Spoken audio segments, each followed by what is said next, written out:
বিশ্ববিখ্যাত নাট্যকার সফোক্লিস। প্রায় ২৫০০ বছর আগে গ্রিস দেশে জন্মগ্রহণ করেন বিশ্ববিখ্যাত নাট্যকার সফোক্লিস।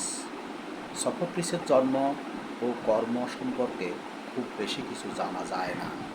তার সম্পর্কে যেসব তথ্য বর্তমানে চালু আছে তাও পাওয়া গেছে ফ্রান্সের প্যারিস শহরে অতি প্রাচীন একটি জীবনী গ্রন্থ থেকে।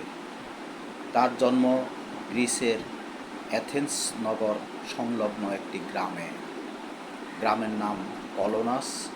তার জন্ম ৪৯৬ খ্রিস্টপূর্বাব্দে, অর্থাৎ প্রায় ২০১৪ খ্রিস্টাব্দে এসে তার বয়স দাঁড়ায় ২৫১০ বৎসর। সফোক্লিস একটি ধনী পরিবারে জন্মগ্রহণ করেন। তার বাবা সোফিনাল অ্যাথেন্সের একজন বড় অস্ত্র ব্যবসায়ী। ছোটবেলায় সফোক্লিসকে তার বাবা সঙ্গীত, কাব্য, নৃত্যকলা এবং জিমন্যাস্টিক্স বিষয়ে শিক্ষা দেন।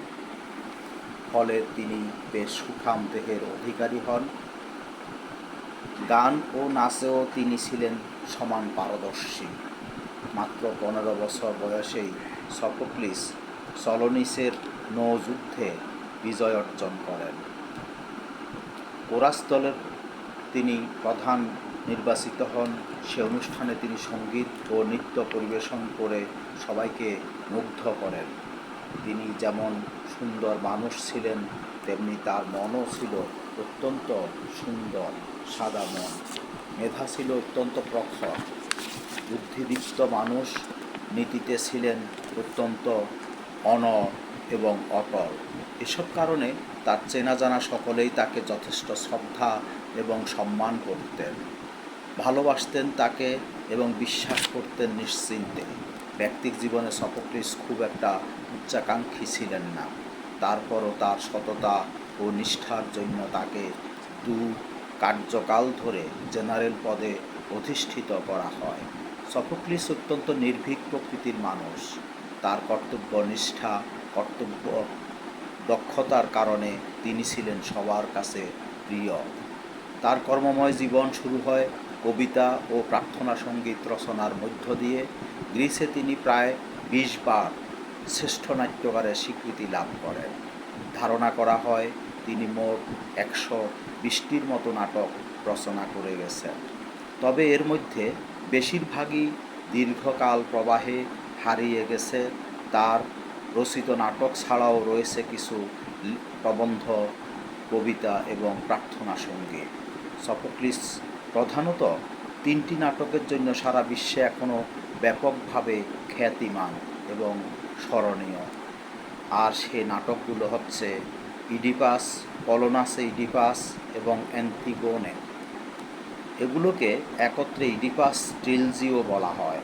তার নাটকের মূল প্রতিপাদ্য বিষয় হচ্ছে মানুষ নিয়তির অধীন। শত চেষ্টা করেও মানুষ কোনোভাবেই তার নিয়তিকে খণ্ডাতে পারে না। যত সতর্কই থাকুক না সে, তার ললাটের লিখন বাস্তবে ফলবে। এটি ছিল তার নাটকের মূল প্রতিপাদ্য বিষয়। একেই বলে অদৃষ্ট, একেই বলে নিয়তি। তবে সফোক্লিসের নাটকে যেভাবে পরিণতি লাভ করেছে তা অত্যন্ত দুর্ভাগ্যজনক। তার নাটক যতই ট্র্যাজিক হোক না কেন, তা যেন একেবারেই যৌক্তিক এবং স্বাভাবিক বলেই প্রতীয়মান হয়। এতে কারো কোনো হাত ছিল না, সমস্তই দৈব কিংবা দুর্দৈব। এটি অবশ্যম্ভাবী এবং ঘটবে এমন ধরনের নাটকীয়তা তিনি তুলে এনেছেন তার রচনায়। তার নাটকের চরিত্রগুলো যেন পুতুলের মতো। সফোক্লিস এই পৃথিবী ছেড়ে যান ৪০৬ খ্রিস্টপূর্বাব্দে। তার পরলোক গমনের সময় স্পার্টা অ্যাথেন্স নগর আক্রমণ করে। তবে তার মৃত্যু সংবাদ যখন স্পার্টায় পৌঁছয় তখন তার শত্রু হওয়া সত্ত্বেও তার মৃত্যুতে তার বিদেহী আত্মার প্রতি শ্রদ্ধা ও সম্মান প্রদর্শনপূর্বক সাময়িক যুদ্ধবিরতি ঘোষণা করা হয়। সকলকে ধন্যবাদ।